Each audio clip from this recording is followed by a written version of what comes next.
जय राधा माधव कुंज बिहारी।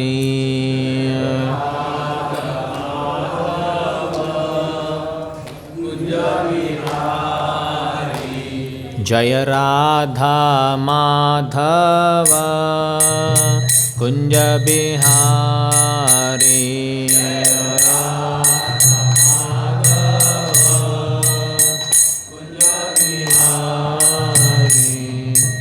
गोपी जन वल्लभ गिरिवरधारी।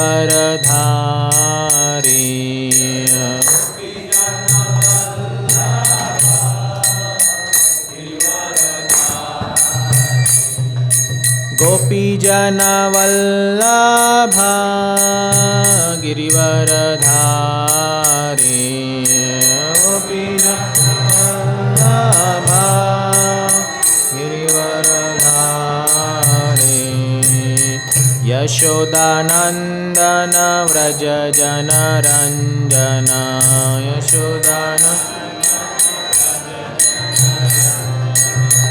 यशोदानंदन व्रज जनरंजन। व्रज जनरंजन। यमुना तीरा वनचारी। यमुना तीरा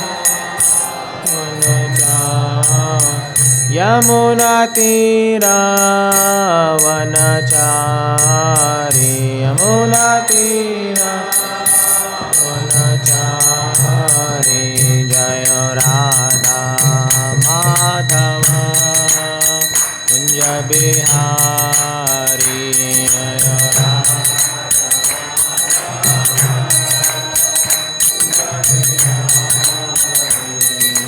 गोपी जन वल्लभ गिरिवरधारी। गोपी जन वल्लभ गिरिवरधारी। यशोदानंदन व्रज जनरंजन। यशोदानंदन व्रज जनरंजन।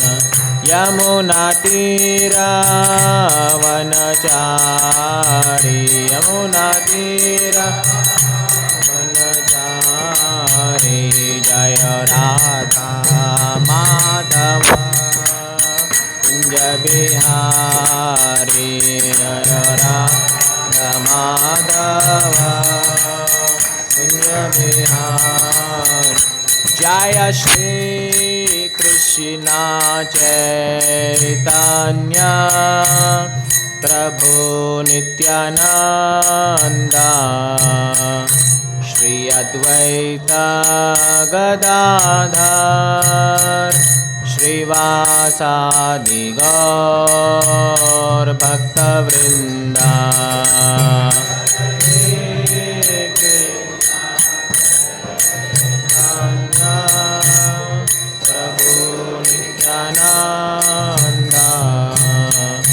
श्री अद्वैत गदाधर श्रीवासादि गौर भक्तवृंद। हरे कृष्णा कृष्णा कृष्णा हरे हरे। हरे राम राम राम हरे हरे। हरे कृष्णा कृष्णा कृष्णा हरे हरे। हरे राम राम राम हरे हरे। हरे कृष्णा कृष्णा कृष्णा हरे हरे। हरे राम राम राम हरे हरे। हरे Krishna Krishna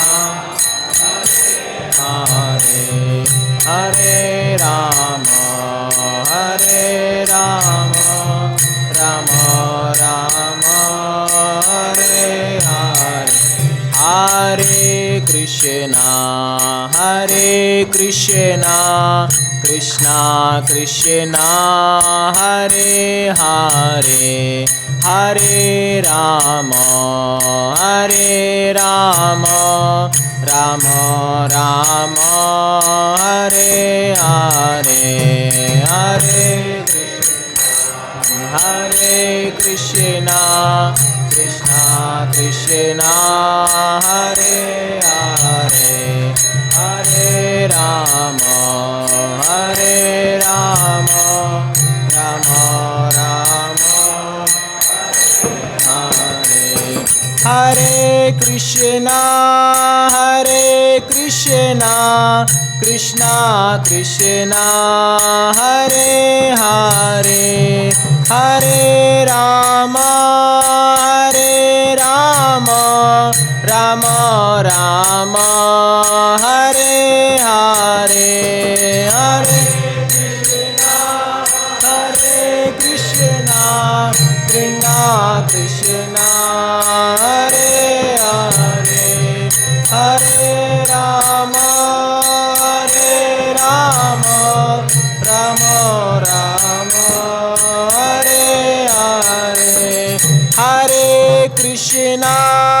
Hare Krishna Krishna Krishna Hare Hare Hare Rama Rama Rama Hare Hare Hare Krishna Krishna Hare Hare Hare Rama Rama Rama Hare Hare Hare Krishna Krishna Krishna Hare Hare Hare Ram Ram Hare Hare Hare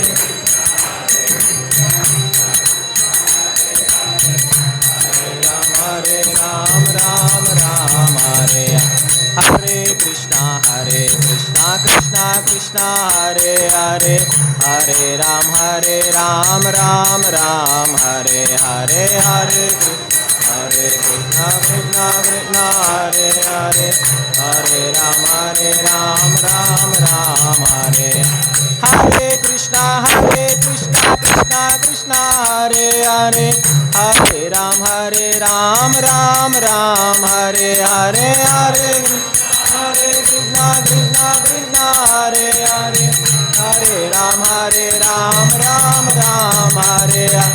Hare Krishna Krishna Hare Hare Hare Ram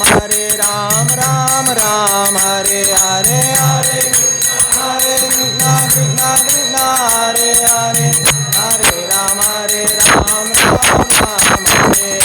Hare Krishna Krishna Hare Hare Hare Ram Hare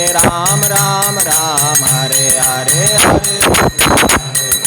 Krishna Krishna Hare Hare Hare Ram Hare Radha Madan Mohan Radha Madan Mohan Radhe Radha Madan Mohan Radha Madan Mohan Radhe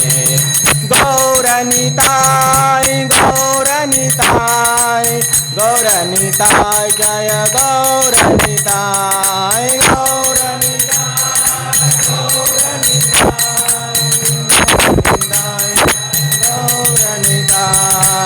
Prabhupada Jaya Prabhupada Prabhupada Srila Prabhupada Jaya Prabhupada Jaya Prabhupada Prabhupada Srila Prabhupada Gurudev Gurudev Gurudev Jaya Gurudev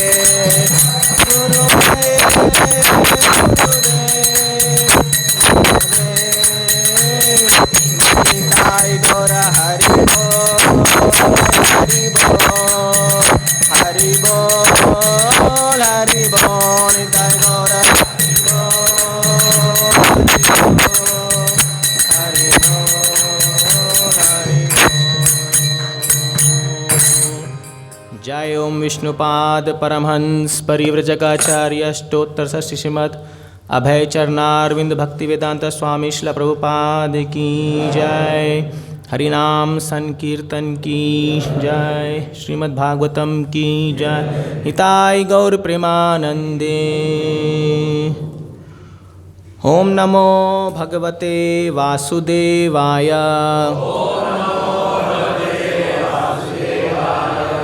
ओम नमो भगवते वासुदेवाय।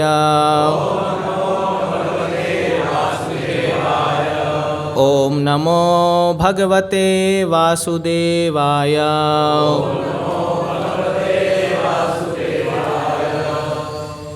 श्रीमद् भागवतम स्कंद 6 अध्याय 19 श्लोक क्रमांक 5।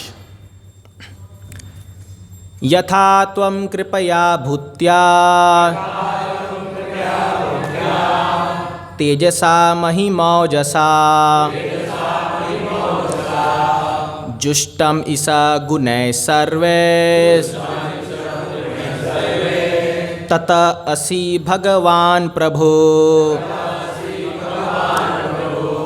यथा त्वं कृपया भूत्या तेजसा महिमौजसा जुष्ट ईसा गुणैः सर्वे तत असि भगवान् प्रभो। यथा त्वं कृपया भूत्या तेजसा महिमौजसा जुष्ट ईसा गुणैः सर्वे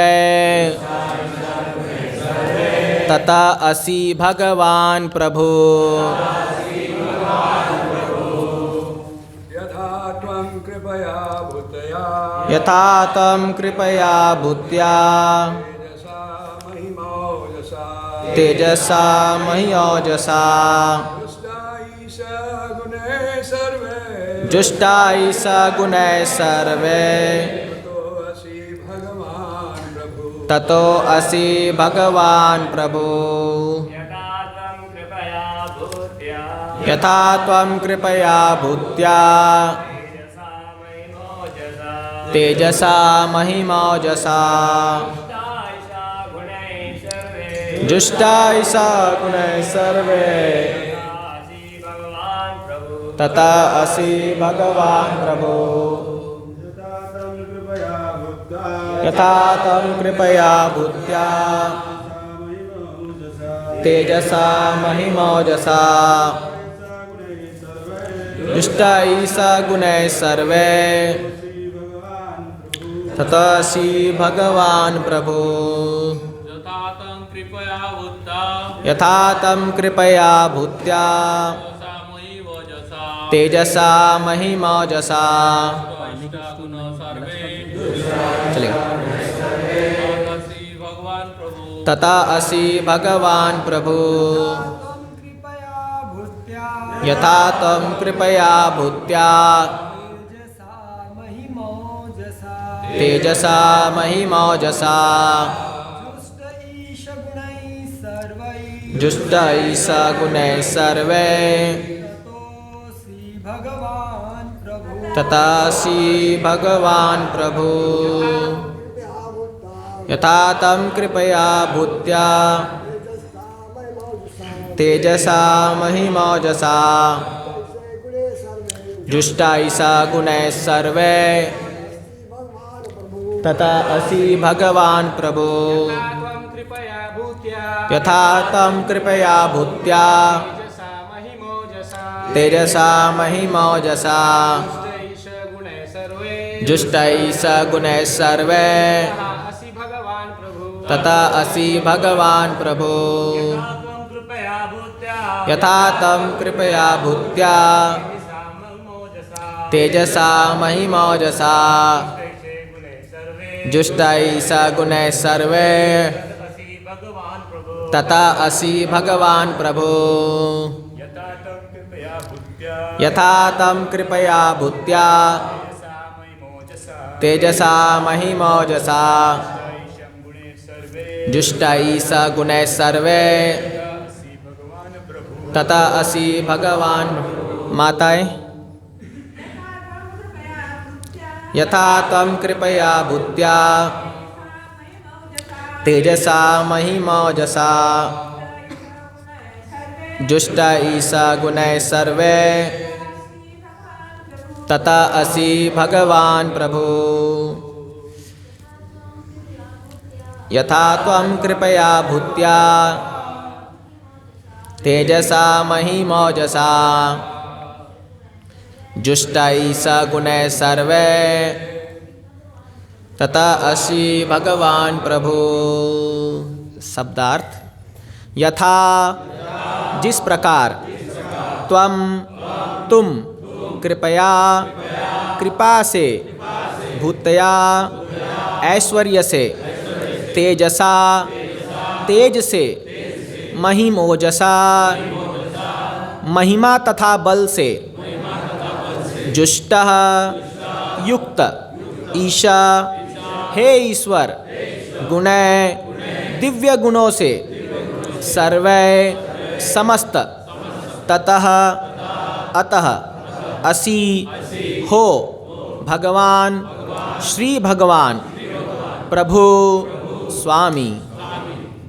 अनुवाद तथा तात्पर्य: कृष्ण कृपा मूर्ति अभय चरणारविंद भक्ति वेदांत स्वामी शिला प्रभुपाद जी के द्वारा। शिला प्रभुपाद की जय। अनुवाद इस प्रकार है: हे भगवान, आप अहेतु की कृपा, समस्त ऐश्वर्य, समस्त तेज तथा समस्त महिमा, बल एवं दिव्य गुणों से युक्त होने के कारण हर एक के स्वामी पूर्ण पुरुषोत्तम भगवान है। तात्पर्य: इस श्लोक में आगत ततो असि भगवान प्रभु शब्दों का अर्थ इस प्रकार है: अतः आप प्रत्येक के स्वामी पूर्ण पुरुषोत्तम भगवान हैं। श्री भगवान 6 प्रकार के ऐश्वर्यों से पूर्ण होने के साथ साथ अपने भक्तों पर अत्यंत दयालु है। यद्यपि वे पूर्ण हैं, किंतु फिर भी वे चाहते हैं कि सभी जीवात्माएं उनकी शरण में आकर उनकी सेवा करें। इस प्रकार से वे प्रसन्न होते हैं। यद्यपि वे स्वयं में पूर्ण हैं, तो भी अपने भक्तों द्वारा पत्रम पुष्पम फलम तोयम भक्ति पूर्वक अर्पित किए जाने पर प्रसन्न होते हैं। कभी कभी भगवान अपने भक्त से भोजन मांगते हैं, जैसे कि वे भूखे हो, जिस प्रकार माता यशोदा से भगवान कृष्ण। कभी कभी वे अपने भक्तों को स्वप्न में बता देते हैं कि उनका मंदिर तथा उनका बगीचा अब जीर्ण हो चुका है, जिससे वे उनका उपयोग अच्छी तरह से नहीं कर सकते। इस प्रकार वे भक्तों से उनकी मरम्मत के लिए कहते हैं। कभी कभी वे पृथ्वी के अंदर गाड़ दिए जाने पर स्वयं बाहर आने में असमर्थ बताकर अपने भक्तों से उनकी रक्षा करने को कहते हैं। कभी कभी अपने भक्तों से पूरे विश्व में घूमकर उनके यश का प्रचार करने के लिए कहते हैं, यद्यपि वे अकेले इस कार्य को करने में सक्षम हैं। यद्यपि श्री भगवान सभी धन धान्य से संपन्न और आत्मनिर्भर हैं, किंतु फिर भी वे अपने भक्तों पर आश्रित रहते हैं। अतः भगवान तथा उनके भक्तों का संबंध अत्यंत गुह्य है। केवल भक्त ही जान पाते हैं कि संपूर्ण होकर भी भगवान किसी विशेष कार्य के लिए किस प्रकार भक्तों पर आश्रित रहते हैं। इसकी व्याख्या भगवत गीता 11.33 में की गई है, जहां श्री कृष्ण अर्जुन को बताते हैं, निमित्त मात्रम भव सव्यसाचीन। हे अर्जुन, तुम केवल युद्ध के निमित्त बनो। यद्यपि श्री कृष्ण कुरुक्षेत्र युद्ध में अकेले जीत सकने की क्षमता रखते थे, किंतु फिर भी उन्होंने अपने भक्त अर्जुन को युद्ध के लिए प्रेरित किया और जीत का कारण बनने के लिए कहा। श्री चैतन्य महाप्रभु अपने नाम तथा संदेश को सारे विश्व में प्रसारित करने में पूर्ण सक्षम थे, किंतु फिर भी इसके लिए वे अपने भक्तों पर निर्भर रहे। इन सबसे यह स्पष्ट हो जाता है कि भगवान की आत्मनिर्भरता का सबसे महत्वपूर्ण पक्ष यह है कि वे अपने भक्तों पर निर्भर हैं। यही उनकी अहेतुकी कृपा कहलाती है। जिस भक्त ने भगवान की इस अहेतुकी कृपा को अनुभव द्वारा देखा है, वही स्वामी तथा दास को समझ सकता है। ओम अज्ञानतिमिरन्धस्य ज्ञानाञ्जनशलाकया चक्षुरोन्मिलितं येन तस्मै श्रीगुरवे नमः। श्रीचैतन्यमनोभीष्टं स्थापितं येन भूतले स्वयं रूप कदा मह्यं ददाति स्वपदान्तिकं। संदेहं श्रीगुरौ श्रीयुतापदकमलं श्रीगुरोन् वैष्णवांश्च श्रीरूपं साग्रजातं सहगण रघुनाथान्वितं तं सजीवं साद्वैतं सावधूतं परिजनासहितं कृष्णचैतन्यदेवं श्रीराधा कृष्णपादान् सहगण ललिता श्रीविशाखान्वितांश्च नमो विष्णुपादाय कृष्णप्रेष्ठाय भूतले भक्तिवेदांत स्वामिनिति नामिने नमस्ते सारस्वते देवे गौरवाणी प्रचारिणे निर्विशेषा शून्यवादी पाश्चात्य देशतारिणे नमो महावदन्याय कृष्ण प्रेम प्रदायते कृष्णाय कृष्ण चैतन्य नामने गौरतुषे नमः। हे कृष्णा करुणा सिंधु दीनबंधो जगतपते गोपेशा गोपिका कांता राधा कांता नमोस्तुते तप्त कांचन गौरांगी राधे वृंदावनेश्वरी वृषभानुसुते देवी प्रणमामि हरिप्रिये वाञ्छाकल्पतरुभ्यश्च कृपा सिन्धुभ्य एव च पतितानां पावनेभ्यो वैष्णवेभ्यो नमो नमः। जय श्री कृष्ण चैतन्य प्रभु नित्यानंद श्री अद्वैत गदाधर श्रीवासादि गौरभक्तवृंदा। हरे कृष्णा कृष्णा कृष्णा हरे हरे हरे राम राम राम हरे हरे। हरे कृष्णा। आप सभी का स्वागत है इस रविवार की सुंदर वसंत पंचमी का अगला दिन। मौसम बहुत ही अच्छा सुहावना और इस माहौल में हम बैठ कर के श्रीमद् भागवतम के बहुत सुंदर श्लोक पर चर्चा कर रहे हैं, तो मुझे ये बड़ा आनंद हो रहा है। ऑफ कोर्स ये स्थान थोड़ा सा हॉट सीट है, तो बट फिर भी यहाँ बड़े बड़े लोग बैठ के ही बोल सकते हैं। हम जैसे तुच्छ छोटे प्राणी अधिकार नहीं है, लेकिन फिर भी सेवा दी गई है तो करना है। तो भगवान का बहुत सुंदर गुणगान यहाँ हो रहा है, तो आप मुझ पर आशीर्वाद कीजिए कि मैं अपनी शुद्धिकरण के लिए और भगवान की प्रसन्नता के लिए, वैष्णव की प्रसन्नता के लिए कुछ उनका गुणगान कर पाऊँ। तो ये जो अध्याय चल रहा है, यहाँ पर अभी दीति ने पुंसवन व्रत कर लिया है और सारा जो मामला सेटल हो चुका है, उनका हृदय साफ हो चुका है, मरुदगण आ चुके हैं। लेकिन परीक्षित महाराज को यहाँ पर एक जिज्ञासा हो गई है, कह रहे ऐसा क्या व्रत आपने बताया जो इतना एनवियस, इतना हृदय में उनके कलह था और वो साफ हो गया। तो जनरली जब आप किसी भक्त से मिलते हैं और वो भक्त आपको अपना पास्ट हिस्ट्री बताता है कि मैं क्या था, और फिर वो बताता है मैं क्या हो गया हूँ। अभी आप देख रहे हो तिलक धारण करके वो पूरा शेविंग करके नाच रहा है, कूद रहा है, उसकी सारी बुरी आदतें ख़त्म हो चुकी है। तो आप पूछते हो क्या हो गया भाई, ऐसा क्या किया तुमने। जनरली जब हम किसी ओल्ड फ्रेंड से मिलते हैं, हम ही जब घर जाते हैं तो किसी पुराने दोस्त से मिलते हैं तो वो यही पूछता है, अरे तू ये क्या, ये क्या हो गया तेरे को अचानक से। तो ये स्वाभाविक सी बात है कि जो भी ये ट्रांसफॉर्मेशन देखता है वो जानना चाहता है कि ऐसा कैसे हो गया, क्या खास है इसमें। तो वही परीक्षित महाराज ये जानने के उत्सुक थे और वो सुखदेव गोस्वामी को पूछते हैं आप डिटेल में बताइए कैसे किया। ऑफकोर्स परीक्षित महाराज को तो क्या लेना देना, वो तो ऐसे ही जाने वाले भगवत धाम, लेकिन हम सब के लिए, ताकि आने वाले पीढ़ी में जो सब लोग इसको सीख करके ऐसा व्रत करें और अपना हृदय शुद्धिकरण करें। तो उसके चर्चा करते वक्त सुखदेव गोस्वामी यहाँ पर बता रहे हैं कैसे सुबह उठ करके सब रिचुअल फॉलो करके फिर ये प्रार्थना भगवान को बोलना चाहिए। तो ये एक प्रार्थना है, जो भी पुंसवन व्रत कर रहा है उसको ये प्रार्थना भगवान को बोलना चाहिए। तो इस तात्पर्य में प्रभुपाद जी लास्ट लाइन में अगर आप देखोगे तो वो कहते हैं वही स्वामी तथा दास को समझ सकता है। तो आज के मेरा इस जो ये क्लास है इसका टॉपिक रहेगा true servant and true master.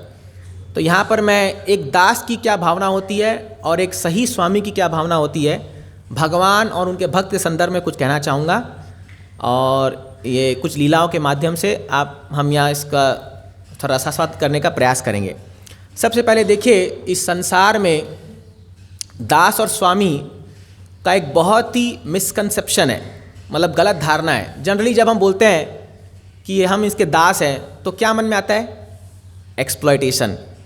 अरे कोई दास है मतलब क्या होगा, उसको तो वो एक्सप्लॉइट करेगा, काम कराएगा दिन भर, पगार टाइम पे नहीं देगा, छुट्टी नहीं देगा। तो जितने भी लोग आप लोग ऑफिस में हो, अब आपके बॉस अगर अच्छे हैं तो मैं नहीं जानता, लेकिन अगर जो जनरली मैंने सुना है बाहर से वो बॉस लोग जैसे होते हैं, तो वो जो कंसेप्शन है कि सर्वेंट मतलब एक निम्न पोजीशन, एक नीचा देखा जाने वाला, और कोई भी ये चाहता नहीं है कि सर्वेंट बने। इसीलिए ये जो मायावाद कंसेप्शन है, जो ये लोग सोचते हैं कि इस दुनिया में कोई भी संबंध हो, खास कर दास और स्वामी का, ये बेकार है, हमको नहीं चाहिए ये। इसीलिए लोग क्या बोलते हैं, ब्रह्म में मिल जाओ, सब कुछ एक है। क्योंकि वो इतने फ्रस्ट्रेट हो चुके हैं इस रिलेशनशिप से, उसमें कोई आनंद नहीं है, तो वो सोचते हैं सब खत्म कर दो, कुछ नहीं चाहिए, शून्यवाद, मायावाद। लेकिन श्रील प्रभुपाद जी कहते हैं, अरे तुम ब्रह्म में लीन होना चाहते हो, तुम भगवान बनना चाहते हो। जनरली लोग सोचते हैं हम भगवान बन जाएंगे। अरे भक्ति तो ऐसा मार्ग है जहां तुम्हें भगवान से ऊपर का पोजीशन हम दे देंगे। प्रभुपाद जी बोलते देखो हमारे कृष्ण को, वो नंद महाराज और यशोदा मैया के सामने नंदा उसको कहते हैं, बेटा कृष्णा जा मेरा चप्पल उठा के ला, तो अपने सिर पर चप्पल उठा के ला रहे नंद महाराज का। वहाँ कृष्णा जो है अर्जुन का सारथी बन के रथ हाँक रहे हैं, है ना। वही कृष्णा उग्रसेन के सामने हाथ जोड़ के खड़े होते हैं, कहिए महाराज क्या आज्ञा है। वही कृष्णा आप देखोगे जब युधिष्ठिर महाराज राजस्व यज्ञ कर रहे हैं, तो वहाँ वो जूते चप्पल स्टैंड में सेवा कर रहे हैं। तो कौन भगवान और कौन दास, है ना। तो हम आपको भगवान से बढ़कर बना देंगे।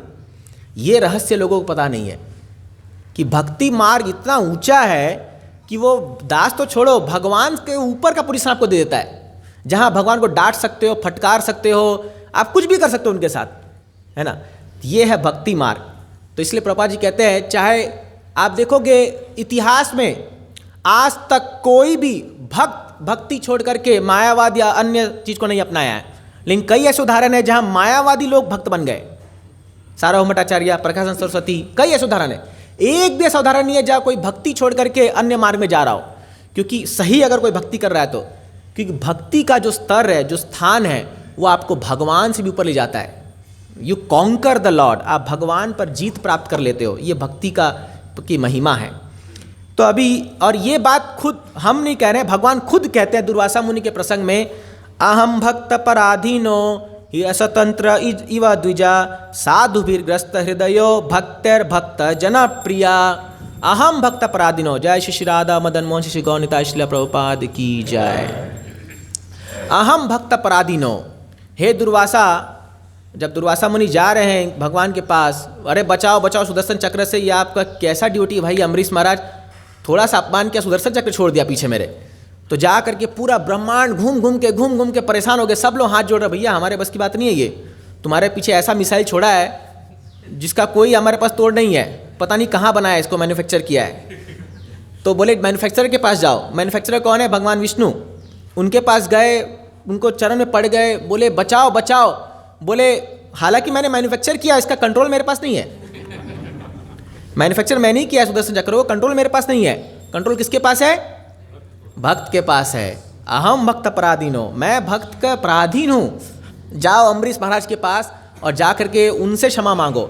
और जब ये वहाँ जाते हैं और अम्बरीश महाराज क्या कहते हैं उनको, सुदर्शन चक्र को, मैंने मेरे जीवन में जितना भी पुण्य किया, भक्ति किया है, यदि सच्चे मन से किया है, आप कृपया इन्हें माफ़ कर दीजिए। जब दुर्वासा ये बात सुनते हैं तो चरणों में गिर करके गुणगान करते हैं, आज मैंने देख लिया भक्त कौन है, आज मैंने जाना कि भक्त का स्थान क्या है। तो इसलिए भगवान जो है अजितो जितो से पिता स्त्रीलोक्यम, हालांकि अजीत है लेकिन फिर भी जीते जाते हैं भक्तों के द्वारा। अभी हम भक्ति में हमारी जो एक भक्त और भगवान की जो भावनाएं होती है वो किस प्रकार होती है, उस पर थोड़ा चर्चा करेंगे टॉपिक वाइज लेकर के। श्रील प्रभुपाद जी कहते हैं उपदेशामृत में, advancement in Krishna consciousness depends on the attitude of the follower. आपके भक्ति में प्रगति कितनी होगी ये आपकी मनोदशा, आपके एटीट्यूड के ऊपर निर्भर करता है। तो अभी मैं यहाँ पर दोनों का एटीट्यूड देखेंगे हम, भगवान का और एक भक्त का एटीट्यूड। ठीक है, सबसे पहले आप भक्तों का एटीट्यूड देखिए। पहला है, एक मैं बहुत सुंदर आपको उदाहरण बताना चाहूँगा। एक भक्त अपने लिए कुछ नहीं चाहता, लेकिन अगर भगवान की सेवा का मौका आए तो वो कुछ भी कर सकता है। इसमें एक बहुत सुंदर पास्ट टाइम आता है, एक लीला आती है चैतन्य महाप्रभु के संदर्भ में उनका जो पर्सनल सर्वेंट था गोविंद, एक बार क्या हुआ, महाप्रभु उनका तो नाम संकीर्तन ही उनका एकमात्र धन, और जब ये लोग कीर्तन करते थे तो ऐसा कीर्तन मतलब कभी देखा नहीं हो, कभी सुना नहीं होगा। तो एक दिन ऐसे ही सारे पार्षदगण और चैतन्य महाप्रभु जोरदार कीर्तन करे, उद्दंड कीर्तन किए पूरा। इतना तक लिखा हुआ है चैतन्य चरितामृत में, अगर आप चैतन्य चरितामृत का अंतलीला पढ़ोगे ना तो वहाँ जो महाप्रभु के जो बॉडीली ट्रांसफॉर्मेशन हुए हैं कीर्तन करते वक्त, तो उसमें लिखते हैं कविराज गोस्वामी कि ऐसा भक्ति की जो रिजल्ट है, ऐसा भक्ति में ऐसा शरीर का जो ये ट्रांसफॉर्मेशन हो रहा है, ये ब्रह्मा या कभी अपने सृष्टि में देखे नहीं होंगे आज तक, और कभी ऐसा होगा भी नहीं कि ऐसा कोई भक्ति में इतना उच्च स्तर कोई पहुंच सकता है।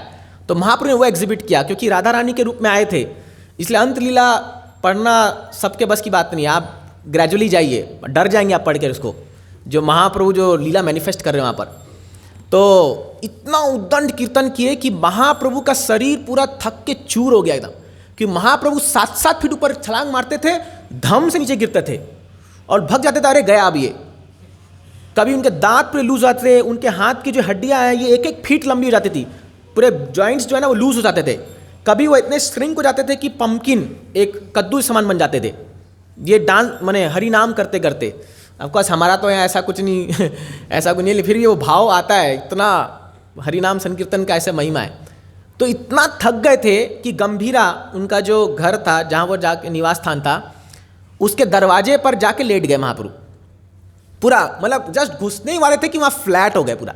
जैसे आप मान लो बहुत थक के आए हो और आप बेड पे गए बिना चेंज किए, है ना, ऐसी कई बार ऑफिस से आते हैं, पैंट शर्ट टाई लगा हुआ है, जूता ही लगा हुआ है, बस सो गए, सुबह उठ रहे फिर ऐसा। तो महाप्रभु इतना थक गए थे, लेकिन महाप्रभु भोजन नहीं खाए थे, क्योंकि मध्याह्न का समय हो गया था। महाप्रभु कीर्तन करके आए और जस्ट लेट गए। तो ये गोविंद जो है, अभी महाप्रभु पूरा लेटे हुए दरवाजे पर, पूरा सिर, और महाप्रभु का शरीर बहुत लंबा था, है ना, पूरा 7 फीट का उनका शरीर था, एकदम लेट गया, पूरा ब्लॉक हो गया रास्ता। अभी ये गोविंद जो है ये महाप्रभु को बोल रहा है, महाप्रभु थोड़ा सा साइड दीजिए, मेरे को अंदर जाना, आपका प्रसाद लाना है। महाप्रभु बोले मैं हिल नहीं सकता, मेरा शरीर बहुत थका, मैं हिल नहीं सकता। महाप्रभु बोले मुझे तो क्या करूँ, प्रसाद कैसे लाऊं? बोले वो तुम सोचो, जो करना है करो, मैं हिल नहीं सकता। महाप्रभु ऐसा बोल रहे हैं, और महाप्रभु ऐसा सो गए, थोड़ा उनकी आंख लग गई। तो ये गोविंद क्या किया, महाप्रभु के ऊपर एक उत्तरी एक कपड़ा डाला और क्रॉस कर गया।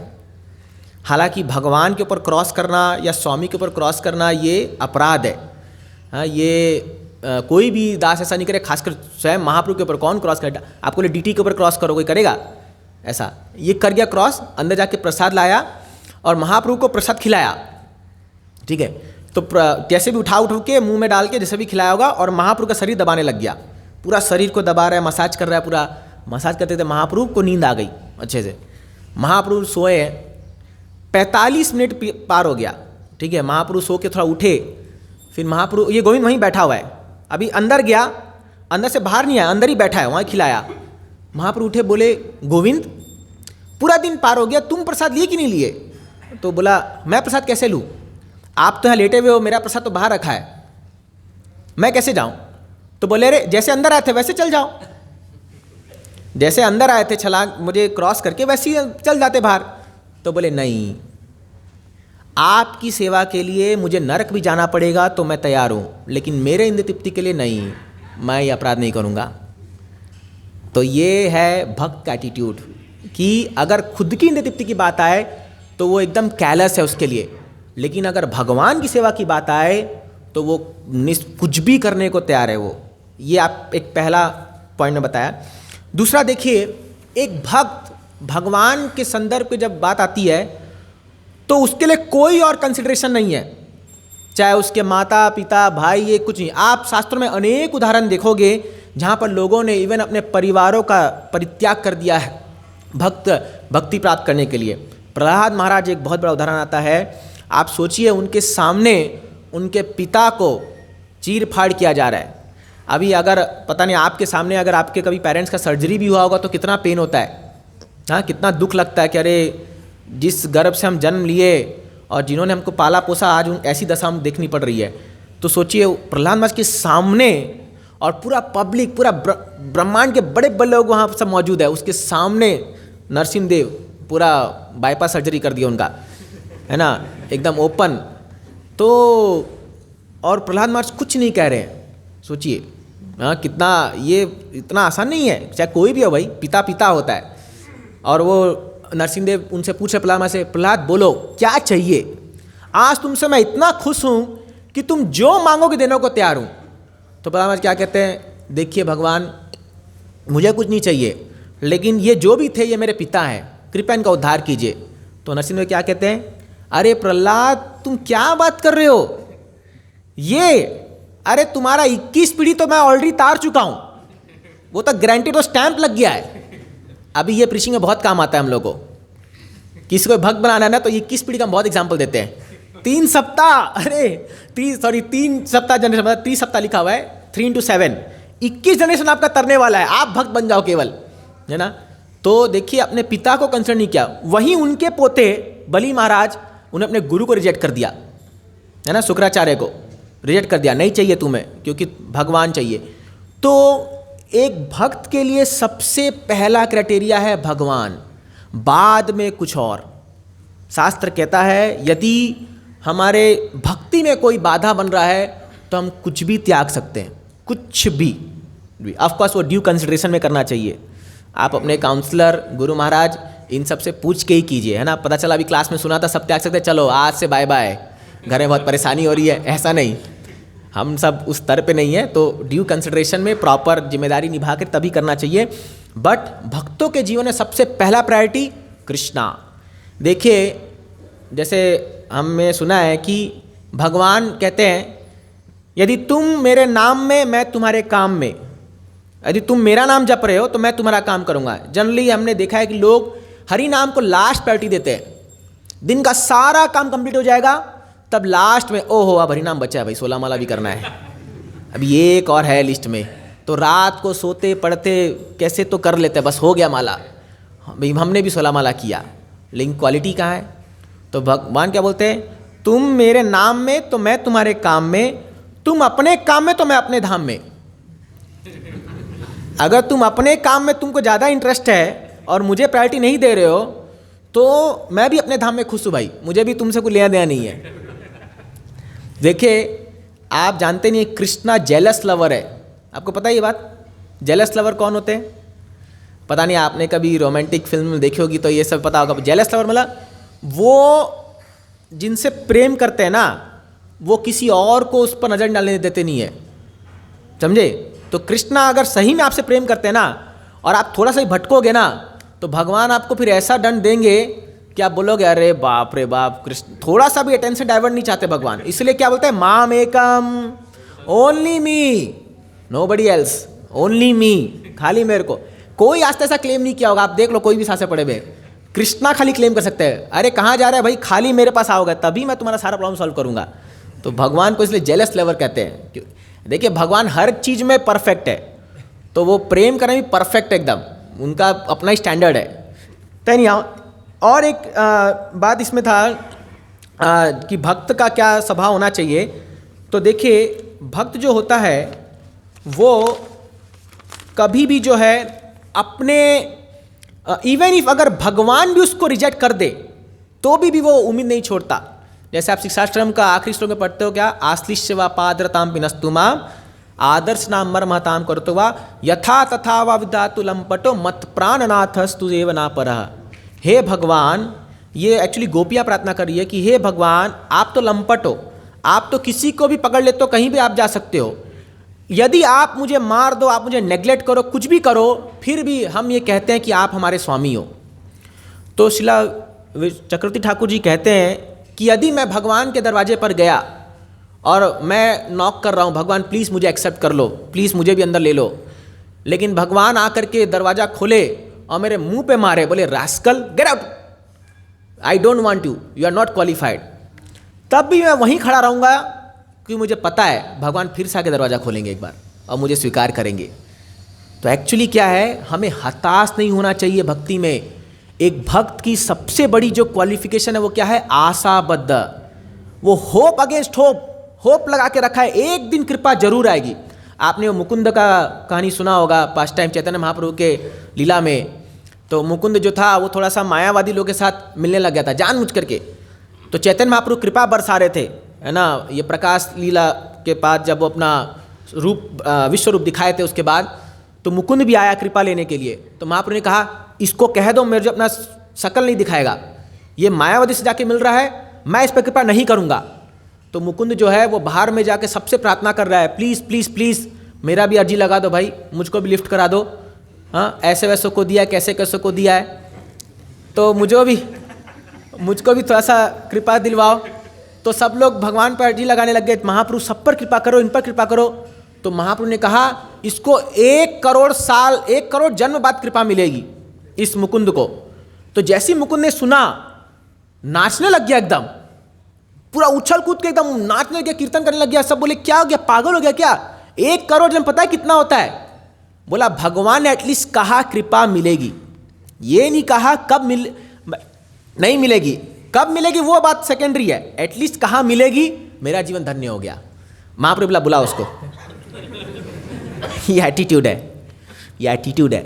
इसलिए क्या होता है, कभी जब हम आते हैं मंदिर में प्रार्थना करते हैं भगवान ये काम करा दो, ये कर दो, नहीं होता तो क्या भगवान इतना डोनेशन दिया, इतना गीता बांटा, इतना किया, मेरा काम नहीं कर रहा आप।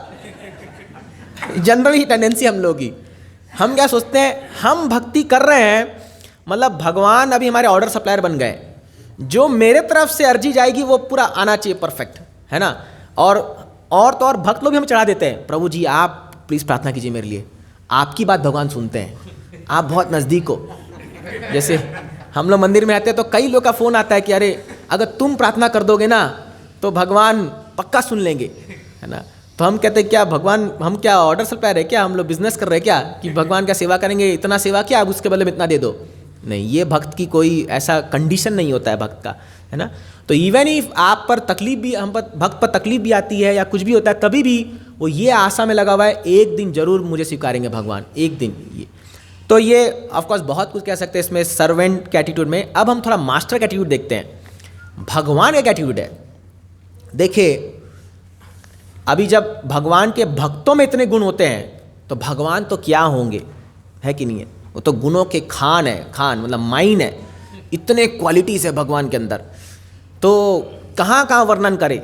शास्त्र कहता है कि ये जो अनंत शेष है अपने हजार हजार फनों से, हजार हजार सालों से भगवान का हर एक अलग अलग क्वालिटी गाया जा रहा है, तभी भी आज तक कंप्लीट नहीं हुआ। क्या गुणगान करे भगवान का, इतना महान गुण है भगवान का। फिर भी हम कुछ गुण सुनने से ही जो है हम लोग के अंदर भगवान के प्रति भक्ति जा सकती है। देखिए मुझे एक पास टाइम बहुत अच्छा लगता है, जब विभीषण भगवान रामचंद्र के पास आते हैं तो देखिए सारे लोग जो भी उनके कैंप में थे भगवान राम के, सब ने कहा अरे ये द्रोही है, ये अपने भाई का नहीं हो सका, ये लंका का, ये क्या हम ट्रस्ट क्यों करें हम इस पर। सब के सब अगेंस्ट थे, सब के सब। लेकिन वहाँ भगवान रामचंद्र क्या कहते हैं, वो क्या कहते हैं, सकृदेव प्रपन्नो यस तवास्मिति च याचते अभयम सर्वदा तस्मै ददामि एतद्व्रतम मम। हे हनुमान, हे सुग्रीव, हे अंगद, ये जान लो सकृत एवं प्रपन्न यस, यदि एक बार कोई व्यक्ति मेरे सामने आके कह दे भगवान आज से मैं आपका हूं, एक बार खाली आपको कहना है भगवान आज से मैं आपका हूं, तो क्या कहते हैं भगवान, अभयम सर्वदा तस्मै, मैं उस व्यक्ति को जीवन भर के लिए अभय प्रदान कर दूंगा। ये मेरा व्रत है, ये मेरी प्रतिज्ञा है। और आप तो जानते हो रघुकुल नीति सदा चली आए, प्राण जाए पर वचन न जाए। भगवान ने कह दिया कि यदि एक बार कोई मुझे आके कह दे कि मैं आपका हूं, तो मैं उसको सर्वदा इटर्नली अभयम प्रदान कर दूंगा। तो ये तो विभीषण मेरे शरण में आया है, और भगवान ने उसी समय घोषित कर दिया विभीषण तुम लंकेश हो। युद्ध हुआ नहीं है, रावण आराम से बैठा वहाँ अपना क्राउन लगा करके, भगवान डिक्लेयर कर दिए तुम लंकेश हो। सब लोग हैरान है, भगवान अभी आप बोल तो दिए और आप बोलते हो कि मेरा व्रत कभी खाली जाएगा नहीं, लंकेश अभी क्या होगा इसका। तो लंकेश तो रावण है, तो बोले क्या होगा, युद्ध होगा, वो मरेगा। और बोले अगर उससे पहले वो आके सरेंडर कर दिया तो, अभी जब इसको शरणागति दे रहे हो तो उसको दे सकते हो। तो बोले मैं उसको ना अयोध्या दे दूंगा, यदि रावण आ गया अभी मेरे पास, उसको मैं अयोध्या का राजा बना दूंगा। बोले उसका क्या करोगे, भरत बैठा वहां पर, उसको भी तो राजा बनना है, 14 साल से वो कुछ खाया पिया नहीं, कुछ नहीं, वो तपस्या कर रहा है, उसको तो कुछ दोगे। भगवान बोले इसको क्या दूं, इसको मैं वैकुंठ का राजा बना दूंगा, वैकुंठ मेरा स्थान दे दूंगा इसको बड़ा। तो बोले आप कहाँ जाओगे, मुझे क्या दरकार है, मैं तो मेरे भक्तों के हृदय में हूं ना, मैं मेरे भक्तों के हृदय में बैठा कर रहता हूं, तो मुझे कहीं स्थान की दरकार नहीं है ना। तो भगवान ऐसा बोलते हैं। देखिए कृष्ण या राम भगवान, अगर कोई भक्त उनके पास आता है तो भगवान जब देने के मूड में होते हैं तो वो क्या क्या दे देंगे आप सोच भी सकते हो। आपने सुना सुदामा का पास टाइम है ना, लक्ष्मी जी को रोकना पड़ा रुक्मणी को, अरे भाई हमारे लिए कुछ छोड़ो। उनको डर था कि ये इतना दे रहे हैं इसको, अभी हम सारी रानियों को भी दे देंगे, जा भाई तुम ही लोग सेवा करो इसकी जा करके। तो क्योंकि एक्चुअली वो भगवान से बहुत आसक्त है ना, रुक्मिणी बोली अरे आपका सेवा हमें नहीं छोड़ना है, लेकिन भगवान इतना देने के मूड में रहते हैं, थोड़ा सा सेवा करो। भगवान क्या देते हैं आपको पता है, द्रौपदी का पास टाइम में जहाँ सारी रानियाँ खड़ी थी और भगवान शायद सब्जी काट रहे, क्या पता नहीं, चाकू से थोड़ा अंगली कट गया। अभी सब रानियाँ सोचिए कॉस्टली ड्रेस पहने, सब लाख 2-2 लाख का साड़ी वड़ी होगा उनका एक का। तो सब ने एक बार सोचा होगा कि हम क्या, लेकिन द्रौपदी ने सोचा नहीं कितनी की साड़ी है, कितना का मेरा हुआ है, तुरंत फाड़ा उसमें से बांध दिया। भगवान ने बोला दूंगा इसका एक दिन। तो कई ऐसे वो कहते हैं कि उस एक एक धागे को एक एक साड़ी में बदल के दिया भगवान ने, जो उसने फाड़ा था, पूरी फैक्ट्री लगा दी साड़ी की भगवान ने। तो देखिए जब आप भगवान को कुछ देते हो, ये मत सोचिए कि भगवान रख लेंगे, भगवान का रेट ऑफ इंटरेस्ट बहुत ज़्यादा है, बहुत ज़्यादा है। जब आप डिपॉजिट करते हो तो आप इंटरेस्ट देखते हो ना कितना % दे रहा है, इनका बहुत ज़्यादा है, कितना % है कोई कैलकुलेट नहीं कर सकता। तो इसीलिए भगवान का ये गुण है। अभी आप देखिए एक और बात है, भगवान एक भक्त की सेवा भावना देखते हैं, ये नहीं तो कि क्या सेवा कर रहा है ना। आप देखिए जब कृष्णा और बलराम मथुरा में घुस रहे हैं तो बहुत सुंदर उपाख्यान है वहाँ पर, कई लोग उनसे मिलते हैं आकर के। जैसे पहले एक वासरमैन, एक धोबी मिलता है, ठीक है। तो भगवान ने कहा देखो मेरे ये ग्वाल बाल दोस्त लोग जो हैं पहली बार मथुरा आए हैं, इनको कुछ कपड़ा दे दो अच्छा। कोई सब राजवेश तब लेके जा रहा था, तो वो बहुत इनका अपमान किया, बोला है ग्वाल बाल कहाँ से आ गए, तुम लोग पहनोगे कपड़ा, ये राजा के लिए है, ये कंस के लिए जा रहा है, उनके सब जो उनके दरबारी लोग हैं उनके लिए कपड़ा है ये सब। बहुत एटीट्यूड था उसका, बहुत ज़्यादा घमंड से बोला था। भगवान बोले भाई दे दे, मैं शांति से बोल रहा हूँ अभी। तो वो नहीं माना, तो भगवान की भी इंसल्ट हो गई ना। अभी मान लो आप लीडर हो, आपके पीछे आपके फ्रेंड्स हैं और आप कुछ उनको देना चाहते हो। जनरली क्या होता है जब आप रेस्टोरेंट जाते हो और आप लीडर हो, आप पार्टी दे रहे हो और आपने ऑर्डर किया तो नहीं आता टाइम पे या कुछ गड़बड़ होता तो आप जाके झगड़ा करते हो ना। तो भगवान को भी इंसल्ट लग गया, मैंने मांगा दिया नहीं, एक तिनका उठाए चल बाय बाय, अगले जन्म मिलेंगे तेरे को। तो उसको वहीं भगवान ने ख़त्म कर दिया। अब ये कोई भगवान, क्योंकि भगवान वहाँ दिखाना चाहते कि भैया मैं सब चीज़ का मालिक हूँ। देखिए भगवान लीला में कई बार भगवान अपनी भगवत्ता भी दिखाते हैं, ये जरूरी भी है, क्योंकि मूर्ख लोगों को दिखाना पड़ता है ना, पावर दिखाना पड़ता है, तभी उनकी अकल ठिकाने आती है। वही भगवान जब थोड़ा और आगे जा रहे हैं तो यही कुब्जा, ये चंदन लेके जा रही है, अभी ये भी कमसा के लिए लेके जा रही है, लेकिन जैसी कृष्ण बलराम को देखी क्या करिए, लेप दी पूरा आकर के कृष्ण बलराम को, बिना बोले ही आकर के उनको डेकोरेट करने लगे। भगवान पूरा सुंदर से श्रृंगार कराए, पता नहीं 20 सड़क में भगवान कैसे डेकोरेट करा रहे होंगे, मैं सोच रहा हूँ वो चीज़। पूरा चंदन लगा रही है वो, और भगवान इंस्टेंट उसका रिएक्शन क्या दिए, उसको खूबसूरत स्त्री बना दिए। कुब्जा थी, कुमड़ थे उसका, तुरंत ठीक कर दिए। और फिर लेकिन कुब्जा क्या बोली, मुझे आपको प्राइवेट में मिलना है, आपको पर्सनल मुझे एसोसिएशन देना होगा। तो भगवान गए, भगवान अलग से टाइम निकाल करके उसके पास गए। और आपको पता है भगवान किसको लेके गए थे साथ में, उद्धव जी को लेके गए थे, है ना। क्यों लेके गए थे उद्धव को, मैं आगे बताऊंगा ये, और एक पास्ट टाइम में जब आएगा तो उद्धव को लेके गए थे भगवान। अभी कोई प्राइवेट ऐसा जाता है, कोई अपनी गर्लफ्रेंड से मिलने जा रहा है तो क्या कोई ऐसे को लेके जाएगा किसी को, बट भगवान लेके गए।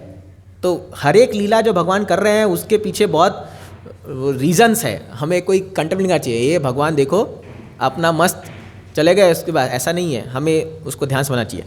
तो ये एक पास टाइम था जहाँ भगवान सेवा भाव को देख रहे हैं, कितना सेवा कर रहे हो उसका नहीं ज़्यादा लगा रहे हैं। आप देख लीजिए इसका विदुरानी का पास टाइम, विदुरानी तो भगवान दुर्योधन के मेवा त्यागे, साग विदुर घर खाई, सबसे ऊंची प्रेम सगाई।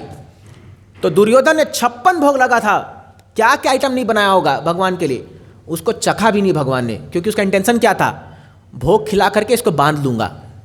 और वही भगवान जब विदुर की पत्नी के घर जाते हैं तो विदुरानी जो है वो इतना भाव्य हो गई भगवान को देख करके, बोले क्या दूँ अभी, क्या करूँ, समझ में नहीं आ रहा उनको, एकदम हड़बड़ा गए एकदम।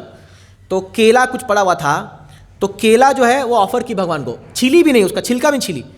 अब भगवान बोले छिलके तो खिलाओ, तो छिली तो पल्प जो है उसका केला उसको फेंक रही है और छिलका खिला रही है, उसको फेंक रही है और वो छिलका खिला रही है। भगवान खाए जा रहे, इधर विदुर गेट पे आ गए, बोले अरे पागल क्या कर रही है। भगवान बोले चुप, कुछ नहीं बोलने का, ये केले का जो स्वाद है छिलके का, ये 56 भोग से कई करोड़ गुना ज़्यादा अधिक है, इतना स्वाद आ रहा है इस केला का छिलका में, है ना। ये है भगवान। भगवान क्या खाते हैं, पत्रम पुष्पम फलम त्वयं यो मे भक्त्या प्रचति। भगवान वास्तव में हमारी भक्ति खाते हैं, हमारा प्रेम खाते हैं। ये आइटम उनको हम क्या दे सकते हैं, है कि नहीं है।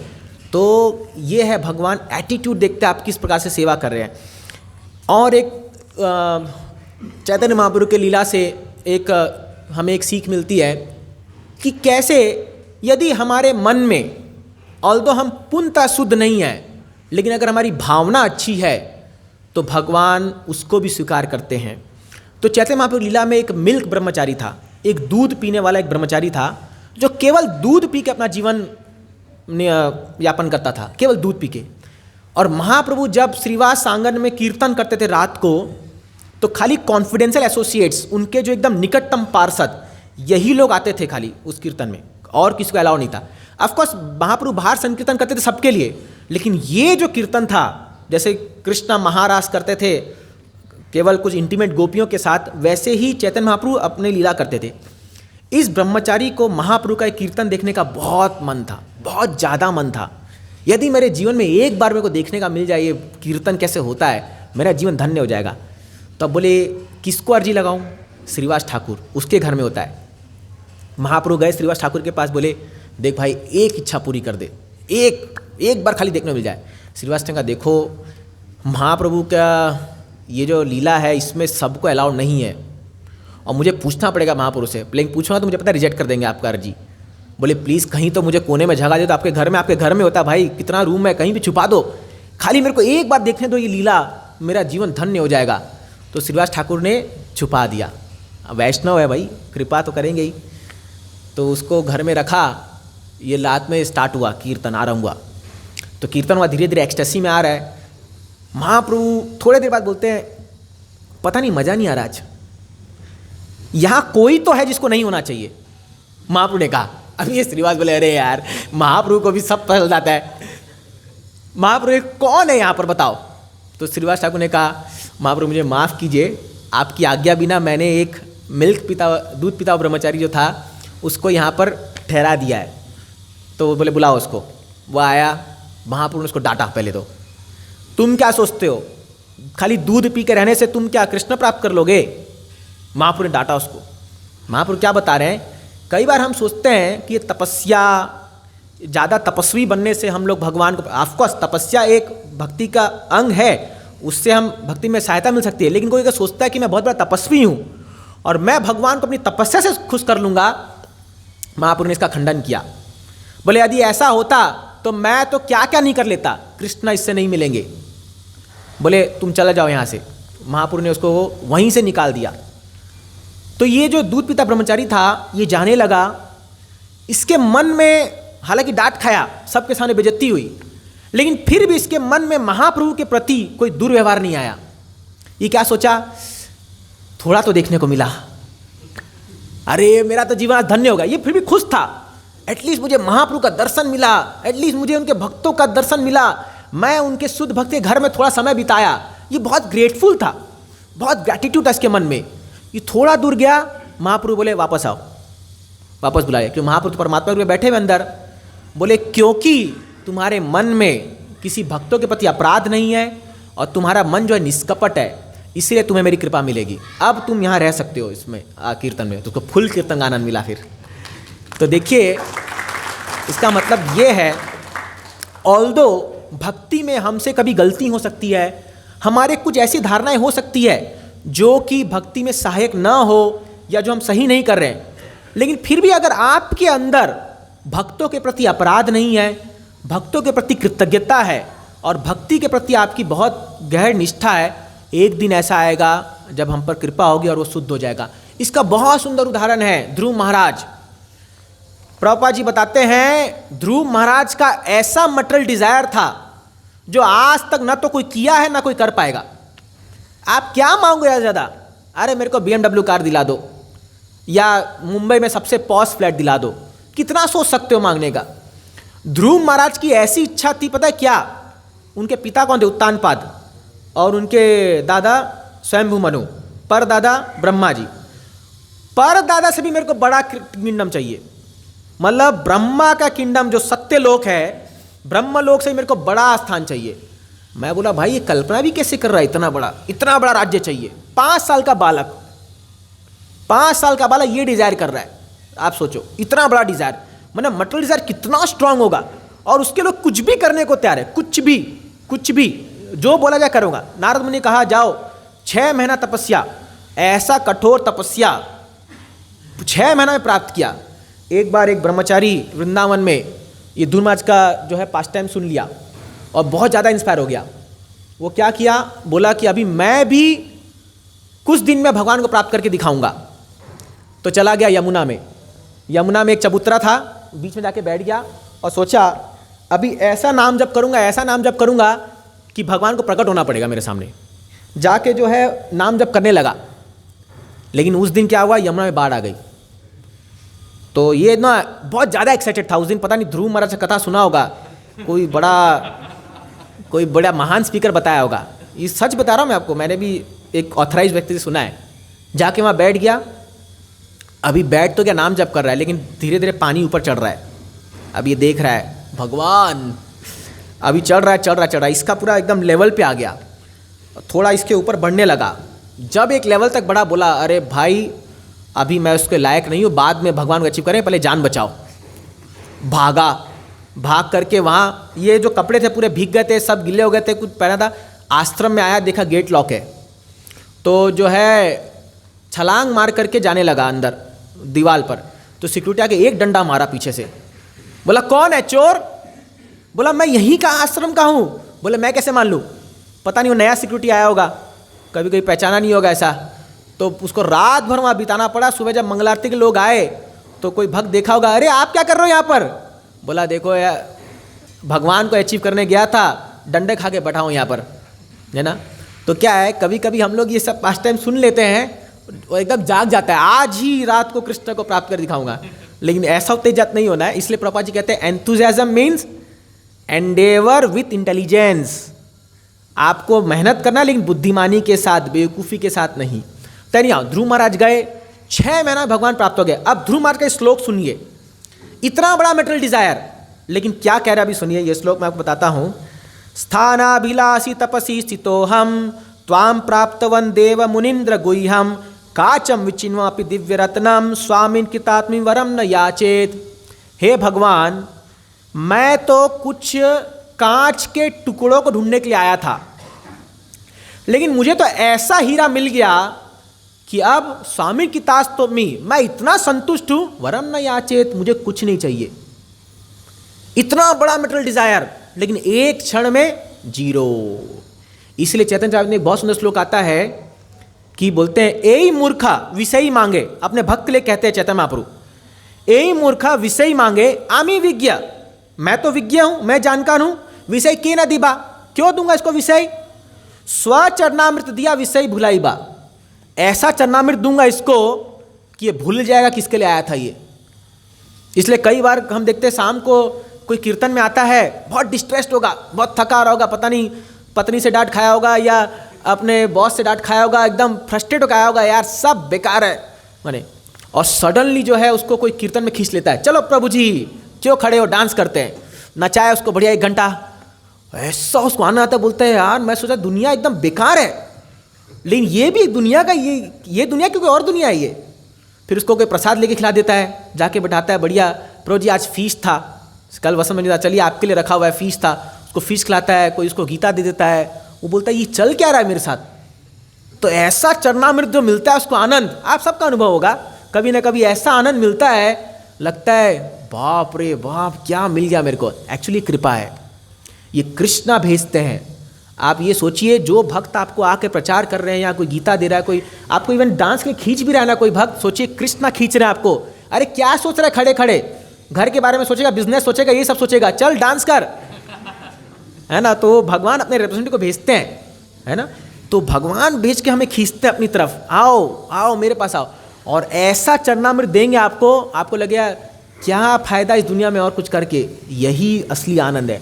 इसलिए नारद मुनि का एक श्लोक है भागवतम में, कहते हैं एक बार यदि किसने कृष्ण का चरणामृत चख लिया, तो उसके चरणों का आनंद चख लिया, दुनिया में और कोई चीज़ उसको सुख नहीं दे सकती है, और वो कभी उसको भुला नहीं सकता, कभी नहीं। इसलिए हालांकि लोग भक्ति में आके वापस चले भी जाते हैं भौतिक दुनिया में, लेकिन उनसे पूछना, हमेशा वो दिन याद करते रहेंगे जब वो भक्त थे।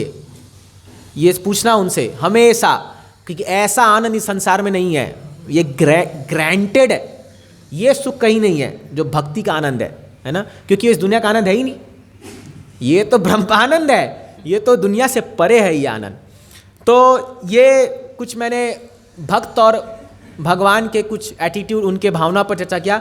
अब मैं आपको एक बहुत सुंदर एक लीलाओं के उसमें घुसाने का प्रयास कर रहा हूँ, जहाँ पर नारद मुनि ये परीक्षा कर रहे हैं कौन है श्रेष्ठ भक्त, डिवोटी में सबसे श्रेष्ठ कौन है। कई बार हम लोग को भी लोग पूछते हैं, अरे ये बेस्ट ड्यूटी की ये ड्यूटी है, इवन मंदिर में भी होता है, कौन अच्छा ड्यूटी है प्रभु जी बताइए, मैं उसका काउंसलर बनूंगा। आके हम चुनते हैं ना, अगर पता होगा तो एक्चुअली सबको अभिलाषा रहती है कि कौन अच्छा डिवोटी है, अच्छा भक्त कौन है।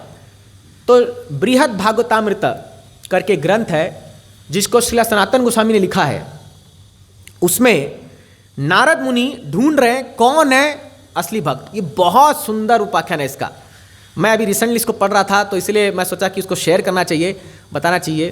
तो एक बार क्या होता है, प्रयाग में 10 अश्वमेध घाट है, वहाँ पर कुछ ब्राह्मण लोग आते हैं और उनका भोजन चल रहा होता है, वो लोग कुछ प्रसाद ले रहे होते हैं। तो प्रसाद लेते रहते हैं, तो नारद मुनि देखते हैं बहुत सुंदर से एक ब्राह्मण ऊपर स्पॉन्सर किया था, उन सब को प्रसाद खिला करके, उनका चरण धो करके, उनको वस्त्र दान करके, और फिर उनको विदा करता है, फिर अपने शालिग्राम की बहुत सेवा करता है, पूजा करता है, और जितना भी पुण्य उसने कमाया था इस प्रक्रिया से, वो अपने विग्रह को दान में दे देता है, और फिर सबको संतुष्ट करके खुद प्रसाद पाता है, और भगवान का नाम लेके बड़ा संतुष्ट आनंद से खुशी रहता है। नारद मुनि सब देख रहे हैं क्या क्या कर रहा है ये ब्राह्मण। ये जाके उसको बोलते हैं, अरे ब्राह्मण देवता, तुम तो भगवान की कृपा के असली पात्र हो, तुम पर कितनी कृपा है भगवान की, और उसका भारी गुणगान करते हैं नारद मुनि। तो ये ब्राह्मण बोलता है, नारद मुनि क्या कह रहे हो तुम, मैं कृपा का पात्र हूँ। अरे तुम जानते हो दक्षिण में एक राजा है, वो इतना पवित्रवान व्यक्ति है, उसने इतने मंदिर बनाए भगवान के लिए, और यदि उसके दरबार में कोई भी आ जाए वो कभी भूखा नहीं जाता, कोई भी आ जाए सुबह शाम वो भगवान की सेवा में लगे रहता है।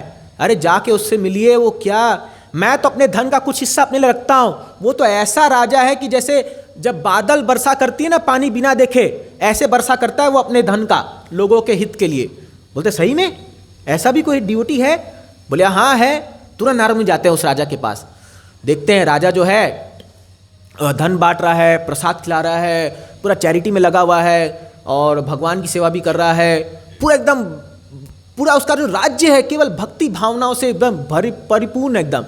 नारद मुनि जाते राजा के पास, बोलते राजा तुम भगवान की असली कृपा के पात्र हो, तुम कितने भाग्यशाली हो, और उसका भारी प्रशंसा करते हैं। राजा बोलता है मैं भगवान की कृपा का पात्र हूँ? क्या बात कर रहे हो, मैं तो एक तुच्छ मनुष्य हूँ, मेरी तो हैसियत ही क्या है, मैं क्या बांट सकता हूँ कितना।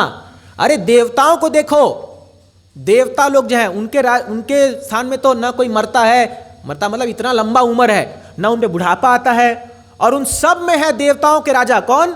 पुरंदर इंद्र को देखिए, वो भगवान का सच्ची सर्वेंट है, मतलब सबसे सच्चा दास है भगवान का। और वो जब इंद्र जो है वो पूरा हम सबको वर्षा देते हैं, तो इंद्र की प्रशंसा करने लगा वो राजा। मैं शॉर्ट में जा रहा हूँ, डिटेल जाऊँगा तो बहुत समय चला जाएगा। फिर भगवान तो नारद सही में इंद्र भगवान का असली भक्त है। नारद बोलते लेकिन मैंने तो कुछ और सुना था भाई, थोड़ा गड़बड़ करता है वो भी चीज़ में। तो लेकिन बोले जब ये बोल रहा है तो अच्छी बात है, जाता है, नारद मुनि पहुँच जाते हैं स्वर्ग लोक में। वहाँ देखते हैं इंद्र बैठे हैं, और ये राजा कहता है इंद्र इतना बड़ा भक्त है कि भगवान उसके छोटे भाई के रूप में आ जाते हैं, वामन देव के रूप में आते हैं। सोचिए भाई बन के आ रहे भगवान उसके, कितना बड़ा भक्त होगा वो। तो जाता है, देखता है इंद्र, वामन देव इंद्र के सिंहासन पर बैठे हुए हैं, और इंद्र सभी देवताओं के साथ वामन देव की उपासना कर रहे हैं। एकदम बड़ा भोगों का मतलब इतना सारा आइटम बना के उनको ऑफर कर रहे हैं, उनकी सेवा पूजा कर रहे हैं। तो नारद मुनि देख के बहुत खुश होते हैं, अरे क्या डिवोटी है इंद्र, क्या सेवा कर रहा है, मस्त एकदम। तो इंद्र को एक कोने में, आफ्टर फेस्टिवल के बाद एक कोने में लेके आते, बोलते इंद्र तुम तो बहुत बड़े भक्त हो भाई भगवान के, बहुत अच्छा सेवा कर रहे हो। और इंद्र की भारी प्रशंसा करते हैं। फिर इंद्र बोलता है मैं डिवोटी हूँ भगवान का। अरे आप जो देख रहे हो ना वामन देव, हम लोग डर के पूजा कर रहे हैं इनकी, पता है कि नहीं आपको। इनका जब मन आता है तो हमारा सुधर्मा हॉल छीन के ले जाते हैं, जब मन आया पारिजात ट्री उठा के ले जाते हैं, मेरा सब खाना पानी पीना बंद कर देते हैं। जब मन आया तो उनको दानव से हमको अटैक करा करके सब कुछ छीन लेते हैं हमसे।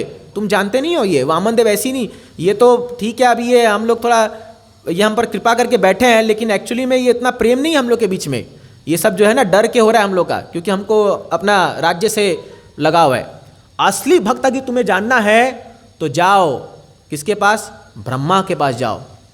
तुम्हारे पिता नारद मुनि, तुम्हारे पिता वो है असली भक्त।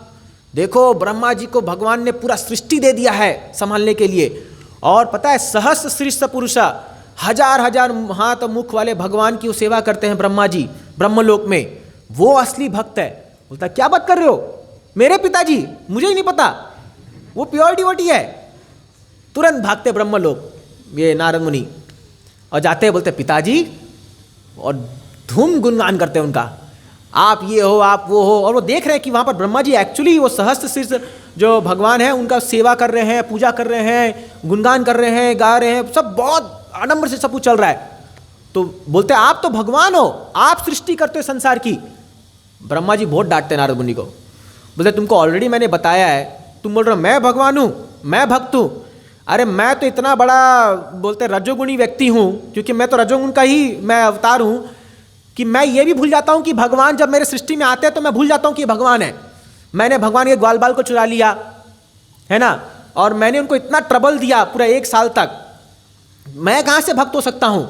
मैं तो कई बार ऐसी ऐसी गलती कर देता हूँ। मैंने हिरण्यकशिपु को ऐसा वरदान दे दिया जिससे उनके भक्त को इतना टेंशन लेना पड़ा, भगवान को अवतार लेके आना पड़ा, तो सब अपना जो फॉल्ट है बताने लग गए। बोले मैं कहाँ से भक्त हो सकता हूँ। हाँ एक जन है जो डिवोटी है, कौन, शिवा। अरे देखिए भगवान शिव को देखिए, वैष्णवानाम यथा शंभु, वो तो सबसे बड़े भक्त है भगवान के। मैंने तो देखा है भगवान जब भी इन पर कोई प्रॉब्लम आती है भगवान पर्सनली आके इनको बचाते हैं। जैसे वो वृकासुर से बचाया इनको, वो त्रिपुरारी जो त्रिपुर उससे बचाया, माया दानव से बचाया। तो भगवान हर एक स्थान पर शिव जी को जो है बहुत, इनफैक्ट वो तो पूजा भी करते हैं शिव जी की। रामेश्वरम में जाके भगवान ने पूजा किया तो सारा शिव जी ग्लोरीफाई करने लग गए। बोले सच में शिव जी भक्त है क्या। कहाँ पहुँचे फिर ये, कैलाश पर्वत। वहाँ देखे शिव जी, पार्वती, उनके 2 बच्चे, कौन, गणेश और कार्तिकेय, पूरा परिवार एक साथ ओम जय जगदीश हरे, हाँ आरती कर रहे हैं किसकी, शंकरसन भगवान की, सब आरती कर रहे हैं। और शिव जी तो पूरा एकदम, उनका तो कुछ, उनको तो ऑपुलेंस कुछ है ही नहीं, एकदम कभी नग्न भेष में ऐसा भस्म डाल के एकदम वैरागी रूप में, और शिव जी नृत्य कर रहे हैं, डांस कर रहे हैं, हरिनाम करते हुए, जबरदस्त कीर्तन। एक्चुअली हम लोग को ये पता नहीं है कि जब भी आप ऊपर के लोग जाते हैं ना, हमको यह लगता है ये लोग बैठे होंगे एकदम जैसे हम लोग इस जगत में देखते हैं ना, जो रूलर जो जैसे बैठे, ऐसा नहीं है। They are fully engage in devotional service. आप जाएंगे नहीं, इन लोग हमेशा भगवान के नाम कीर्तन यश में लगे रहते हैं हमेशा। तो शिव जी के पास से गए, और शिव जी जो है वो इतने भाव विलो, आंखों से आंसू बह रहा है, भगवान का कीर्तन सुन रहे हैं, गुणगान सुन रहे हैं, और इधर पार्वती माता भी जो है वह सेवा में लगी है भगवान की। तो देख के बहुत खुश हुए नारद मुनि, बोले क्या डिवोटी है ये, सही लिखा है भागवतम में, वैष्णवानाम यथा शंभु। और जाके शिव जी को एम्ब्रेस किया नारद मुनि ने, बोले आज मुझे मिल गया भगवान का शुद्ध भक्त, मैं बहुत खुश हूँ, मेरा जो ये सब चल रहा है इससे ब्राह्मण से किंग से इंद्र में घूमते घूमते आज मुझे मिल गया। शिव जी उसको बोले तू कोने में आ। बोले अभी परिवार के सामने इंसल्ट कराएगा मेरी। तो उसको एक कोने में लेके जाते हैं और बोलते हैं, अरे भाई मेरे बारे में तुम बोल रहे हो मैं तो भगवान से direct face to face fight किया हूँ। आप 10th कैंटो में पढ़ते हो भागवतम में, जब उनका बाणा, जब उनके भगवान उसको मारना चाहते हैं तो शिव जी आके पर्सनल फाइट करते हैं सूर्य ज्वारा और विष्णु ज्वारा के बीच में। बोलते मैं तो ऐसे से कार्य किया हूँ कि मैं तो मोहिनी मूर्ति के पीछे जब भागने लगा, मैं तो एक स्त्री के पीछे भागने लग गया। जब चित्रकेतु ने किया तो मेरी पत्नी उसको श्राप दे दिया, सारा अपना फॉल्ट गिनाने लग गए वहाँ पर। मैंने ऐसा किया, मैंने ऐसा किया, मैंने ये किया, मैंने वो किया। मैं कहाँ से भक्त होऊंगा? भगवान, मुझ पर कोई कृपा नहीं है भगवान की एक्चुअली में। लेकिन तुमको पता है भगवान की कृपा किस पर है? भगवान की कृपा वैकुंठवासी पर है। वैकुंठ लोक में जो लोग रहते हैं ना, वो लोग क्या सेवा करते हैं भगवान की। तो ऐसा बोल रहे थे, पार्वती माता बोली, और उन वैकुंठ में तो श्री देवी लक्ष्मी जी सबसे बड़ी भक्त है भगवान की। दिन भर भगवान का पाँव मसाज करते रहती है। पाद सेवनम जो है, लक्ष्मी जी सबसे बड़ी भक्त है भगवान की। फिर शिव जी को अचानक से याद आया, बोले लेकिन नारद मुनि रुको, ठीक है वो तो वैकुंठवासी लोग हैं, लेकिन तुमको पता है इस धरती पर भी एक ऐसा व्यक्ति है, एक ऐसा भक्त है जिसकी तुलना कोई नहीं कर सकता। जो इस संसार में सभी भी जहां पर ही भक्ति की महिमा गाई जाती है वहां पर इस व्यक्ति का नाम आता है। कौन है? प्रहलाद महाराज। प्रहलाद महाराज ऐसे भक्त है। अरे मुझे याद है वो सभा जब नरसिंहदेव प्रकट हुए थे तो मैं, ब्रह्मा, लक्ष्मी सब खड़े थे, किसी की हिम्मत नहीं होती जाने के लिए सामने। लेकिन प्रहलाद एक गार्लैंड लेके गया और भगवान को पहनाया। भगवान ने अपने जीवा से चाट के उसके शरीर को पूरा साफ किया था, उसके शरीर को चाट लिया था भगवान ने। इतना प्रेम किया भगवान ने, खंबे से प्रकट हो गए भगवान उसके लिए। इससे बड़ा महान भक्त कौन होगा? शिव जी ने कहा, क्योंकि शिव जी देखे थे ना उस समय, वो तो प्रेजेंट थे वहां पर।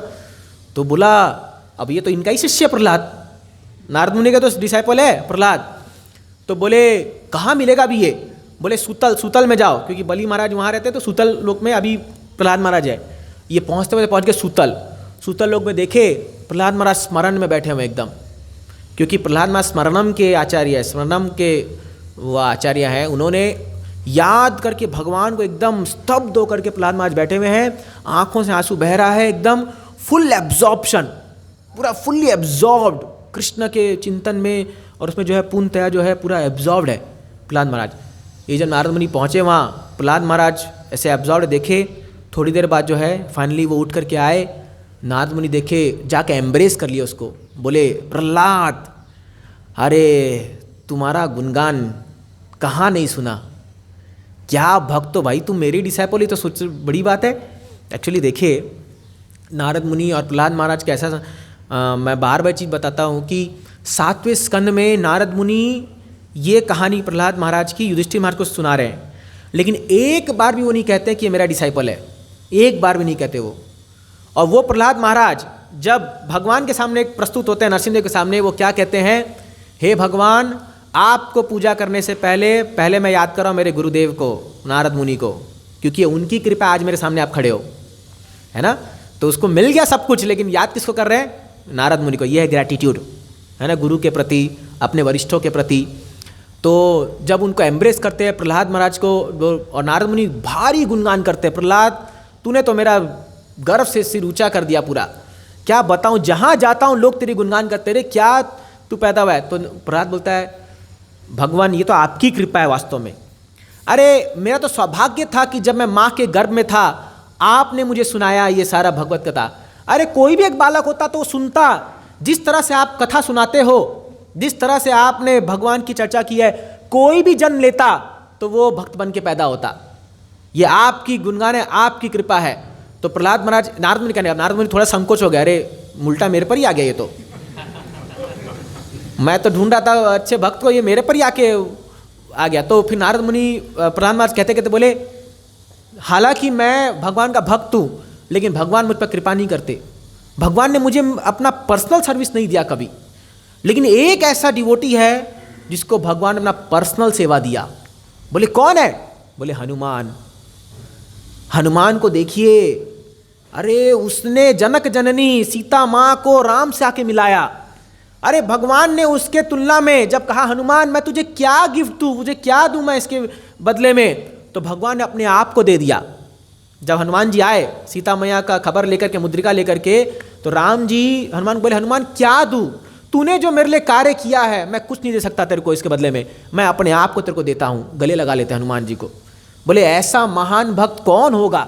हनुमान जी जो है राम, इसलिए राम जी का कोई भी ऐसा सेवा नहीं है जो हनुमान जी नहीं करना चाहते। इसलिए एक बार कंट्रोवर्सी हो गया था उनके अयोध्या में, वो सीता मैया ये भरत मारा लक्ष्मण में झगड़ा होने लग गया, यार ये हनुमान गजब है, कुछ भी हो कोई भी सेवा हो फर्स्ट नंबर इसका ही आता है।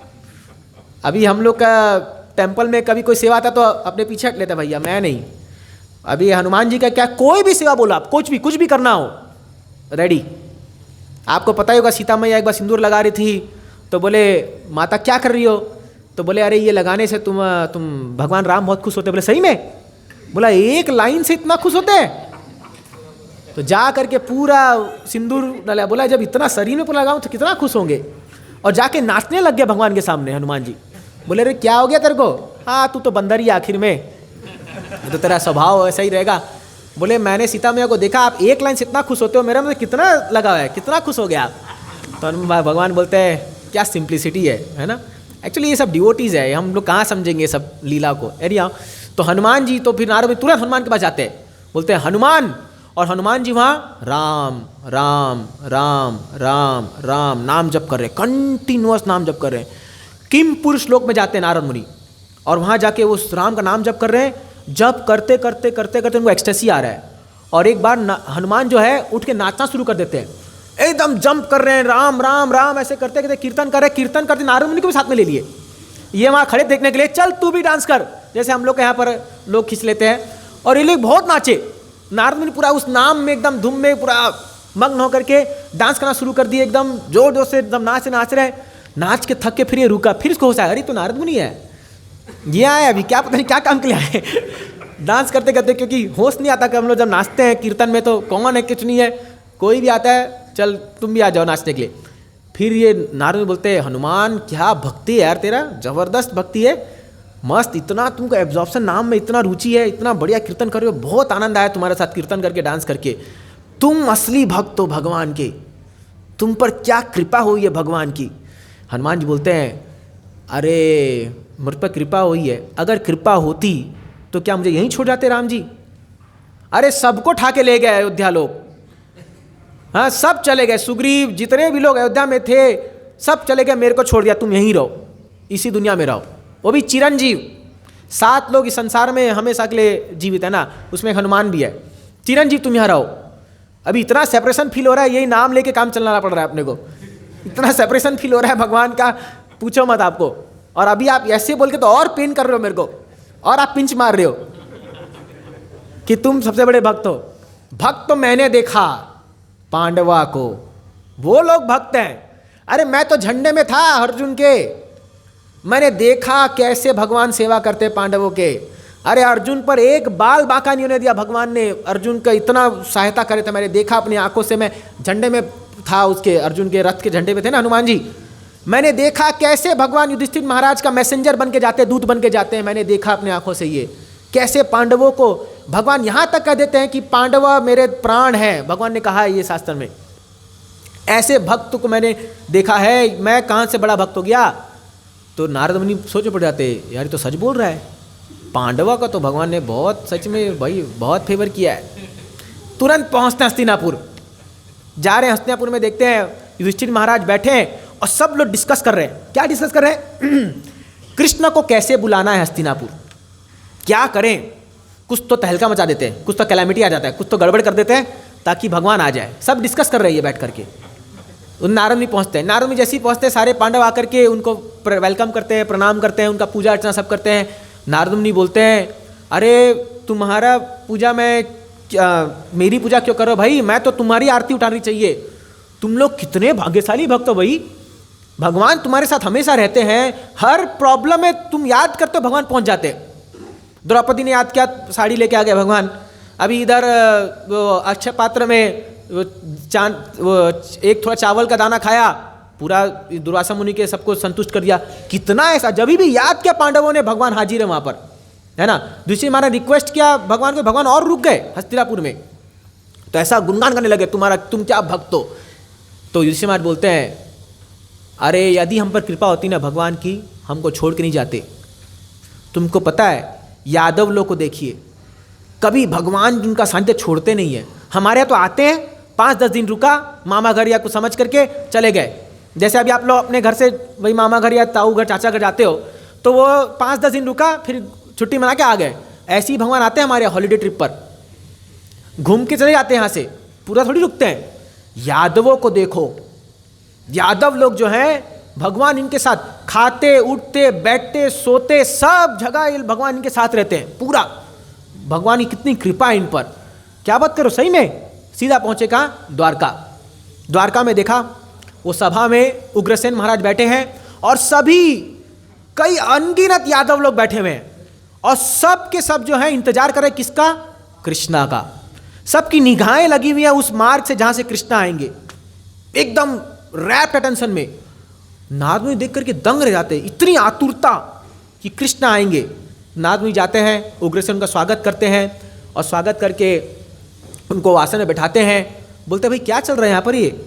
बोले कृष्णा नहीं आ रहे, पता नहीं क्यों लेट हो गया भगवान को, अभी हमारा तो प्राण निकलने वाला है। जबकि हैं ये लोग वहीं पर, अभी आ जाएंगे, घंटे बाद आ जाएंगे और क्या होगा। लेकिन नहीं, बोले हम तो प्राण निकलने वाले, इन सब का देखो आतुरता देखो इनका। तो बोले अरे उग्रसेन आप लोग क्या भक्त हो, क्या कृपा है भगवान की आप पर।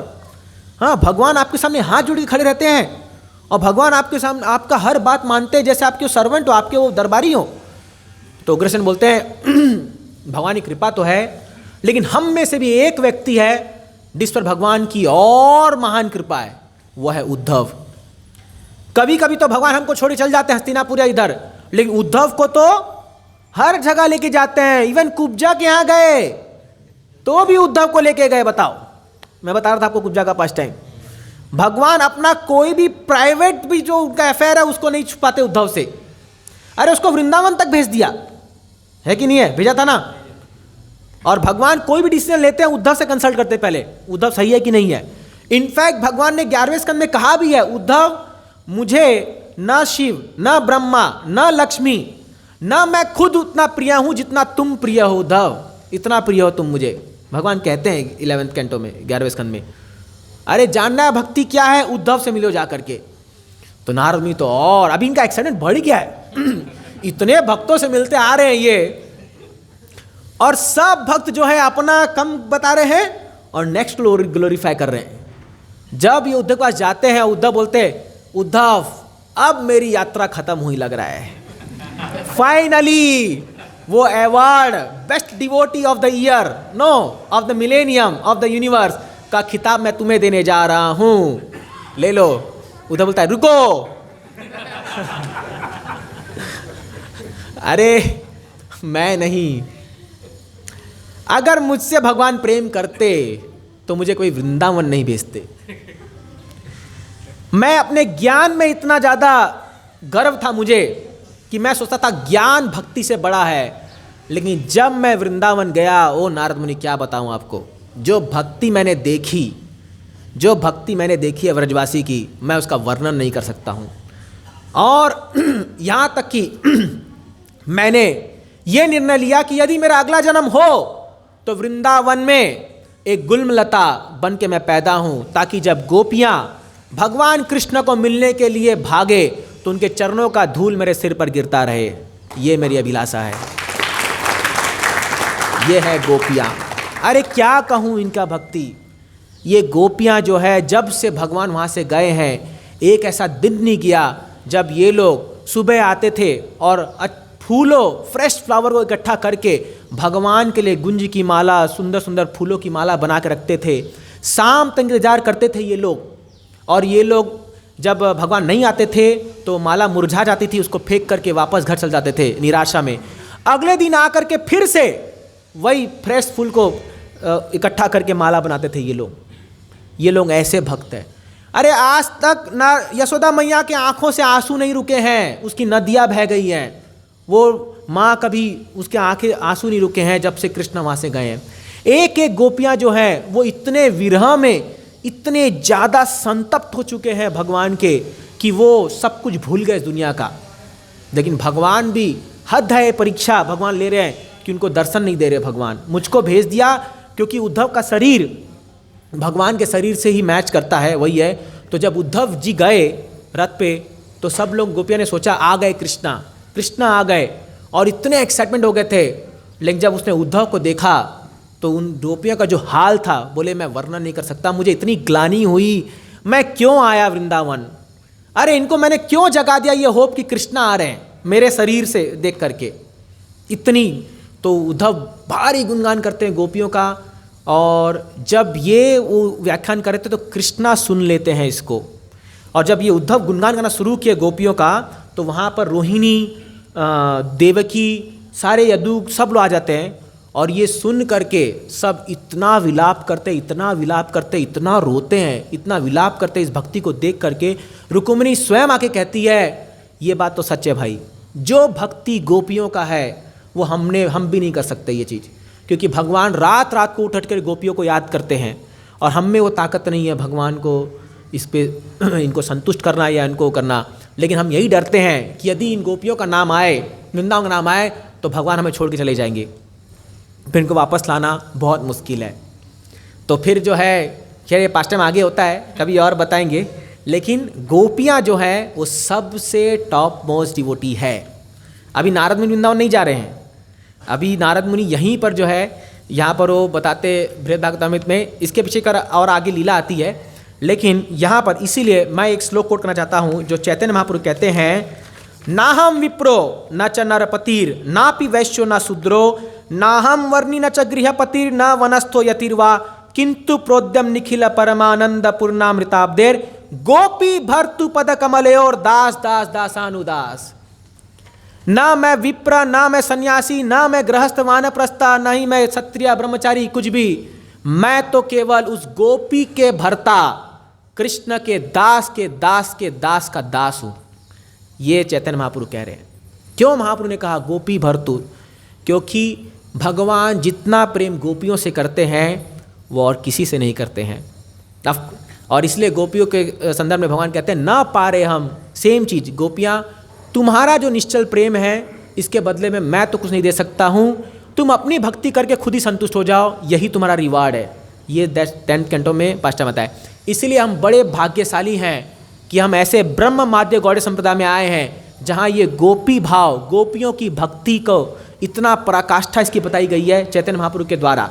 और हम और ही भाग्यशाली हैं कि हम श्रीला प्रभुपाद जी के मिशन में आए हैं, इस्कॉन में, जहाँ प्रभुपाद जी इतने सुंदर तरीके से हमें ग्रेजुअली उस भाव तक लेके जा रहे हैं। तो हमारा बड़ा सौभाग्य है इस चीज़ के लिए। तो अभी देखिए यहाँ हम कंक्लूड कर रहे हैं अपने क्लास को।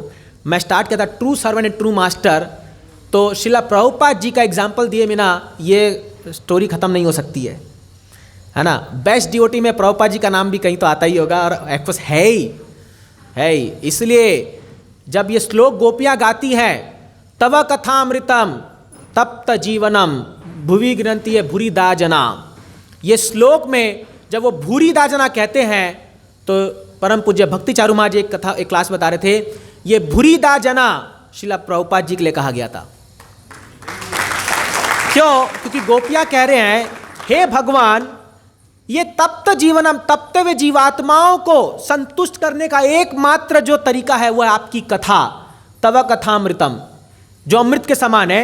और हम ऐसे लोगों का गुणगान करते हैं, भूरी दाजना, ऑल ग्लोरीज टू देम, जो लोग जगह जगह जा जा करके आपकी कथा को बांटते हैं। कौन वो काम किया है?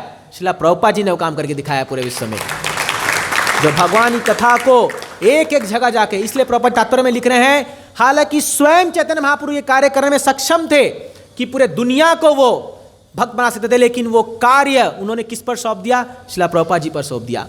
तो सोचिए हम कितने महान आचार्य के शरण में बैठे हुए हैं। श्रीला भक्ति ठाकुर, उनके गुरु मान ने 2 आदेश दिया था उनको, क्या? एक, पाश्चात्य देश में इंग्लिश में जाके प्रचार करो, उसका फल स्वरूप है इस्कॉन, और दूसरा, if you get money print books, उसका फल स्वरूप है बीबीटी। तो आप देखिए, हालांकि मुझे बुक वितरण में भी कुछ कहना था, मुझे ऐसा बताया गया था, लेकिन समय हो गया, बट स्टिल मैं 2-4 मिनट कहना चाहूँगा। अभी हमने जस्ट मैराथन समापन किया और भगवान की कृपा से हम टॉप 10 के अंदर आ गए हैं। हमारा इस्कॉन खारघर वर्ल्ड में टॉप 10 के अंदर है, मेरी 7th 8th पोजीशन पे हम लोग पहुँचे हैं। तो सूरदास प्रभु और सारे डिवोटीज़ के अथक प्रयास से, हालांकि हमारा टेम्पल कंस्ट्रक्शन मोड में है, लेकिन फिर भी हम इतनी किताबें बांट पा रहे हैं। जिस किसको मैं कहता हूँ कि हमने इतनी बुक्स बांटी, वो हैरान करता है कि अरे ऑल दो मंदिर बन रहा है फिर भी इतनी किताबें बांट रहे हो, कैसे बांट रहे हो, कैसे हो रहा है। तो प्रभुपाद जी की असीम कृपा है हम लोग पर कि हम ये किताबें बांट पा रहे हैं। ये बुक डिस्ट्रीब्यूशन जो है, श्रील प्रभुपाद जी ने कहा था कि I will live for ever, मैं हमेशा रहूँगा जब तक ये मेरी किताब बढ़ते रहेगी। देखिए आज हमने इतने सुंदर लीलाओं की कथा सुनी, इतने भक्तों को सुना, ये सब कहाँ से आ रहा है, ये सब कहाँ से आ रहा है? ये प्रभुपाद जी के पुस्तकों से आ रहा है। एक बार वृंदावन में प्रभुपाद जी के 2 शिष्य बैठे हुए थे उनके समाधि में, और भक्तों की लाइन लग रही थी। आप वृंदावन जाओगे कार्तिक के महीने में खास करके लाइन लग जा रही है। प्रभुपाद जी इतना फूल चढ़ता है कि प्रभुपाद जी का विग्रह पूरा डूब जाता है फूल के अंदर, इतना फूल चढ़ता है प्रभुपाद जी को। तो एक उनने पूछा, where from the devotees are coming, ये भक्त कहाँ से आ रहे हैं? तो उस डिवोटी ने उत्तर दिया, they are coming from Srila Prabhupada's pen. ये लोग श्रील प्रभुपाद जी के पेन से आ रहे हैं, क्योंकि प्रभुपाद जी ने जो कलम चलाई और वो बुक्स यहां बढ़ती है, बृहद मतंग के रूप में जाती है कहां पर, और वहां पढ़ के उसको भक्त बन जाता है वो, और फिर वो वृंदावन आता है। दुनिया से लोग आते हैं कहाँ का वृंदावन। तो प्रभुपाद जी की जो कलम है वो कोई ऑर्डिनरी कलम नहीं है, ये ऐसी कलम है जो एक व्यक्ति का पूरा हार्ट ट्रांसफॉर्मेशन, जैसे दीति यहाँ का यहाँ हृदय पूरा पिघल गया पुंस व्रत, हमको वो व्रत करने की दरकार नहीं है। आप केवल प्रभुपाद जी के बुक्स लेके बैठ जाओ, आपका सारा व्रत वहीं हो जाएगा। यही तपस्या है। 1 घंटा यदि आप हर दिन प्रभुपाद जी की किताब को पढ़ लोगे, आपके हृदय में ऐसा ट्रांसफॉर्मेशन आएगा, गारंटीड है। आप भी यकीन नहीं मानोगे मैं कौन था और मैं क्या हो गया, है ना। ये प्रभुपाद जी ग्रंथों का महिमा है। इसको जितना बांटा जाए, जब तक ये चलता रहेगा, लोग भक्त बनते रहेंगे। आपको कुछ करना ही नहीं है, केवल उस व्यक्ति को कन्विंस कर दो, please read Srila Prabhupada books, please किताब पढ़िए प्रभुपाद जी का। प्रभुपाद बोलते हैं 1 पन्ना भी पढ़ लिया ना, उसका जीवन धन्य हो जाएगा, 1 पेज भी। तो ये प्रभुपाद जी की महिमा है। इसलिए आप सबसे रिक्वेस्ट है, देखिए न जाने कैसे हमको ये भक्ति का मार्ग मिल गया है, अभी आप सबसे रिक्वेस्ट है प्लीज इसको छोड़िए मत। गुरुदेव कहते हैं परम पूज्य गोपाल कृष्ण गोसाई महाराज, कोई भी कीमत भरना पड़े भक्ति को खरीद लो, कोई भी कीमत, हालांकि ज़्यादा महंगा नहीं है ये, कुछ भी देना पड़े भक्ति नहीं छूटनी चाहिए, क्योंकि ये आपको ऐसे स्थान पर लेके जाएगा जो वापस और नहीं आना है वहाँ से। यद गत्वा न निवर्तन्ते। तो ये जन्म हमारा आखिरी जन्म होना चाहिए, ये हमारा दृढ़ संकल्प होना चाहिए कि दोबारा इस संसार में नहीं, बैक टू गॉडेड, ये हमारा लक्ष्य है और इसको हम पाके ही रहेंगे चाहे कुछ भी हो जाए। तो इसीलिए ये आशा से कि हम सब एक साथ इस लक्ष्य तक पहुँचे और प्रभुपाद जी के मिशन में हम सेवा करते रहे। आप सबका बहुत बहुत धन्यवाद। आप लोग ने बहुत ही आतुरता से और मेरा भी उत्साह बढ़ाया ये कथा के माध्यम सुन करके। हरे कृष्णा।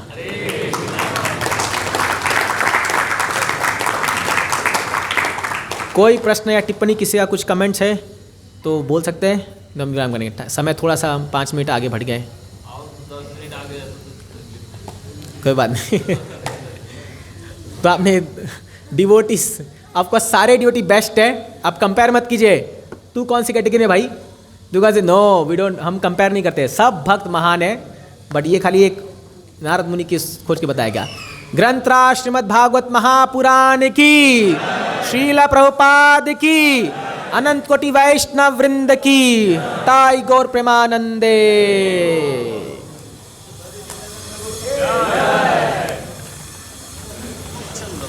हरि अंशादी प्रभु।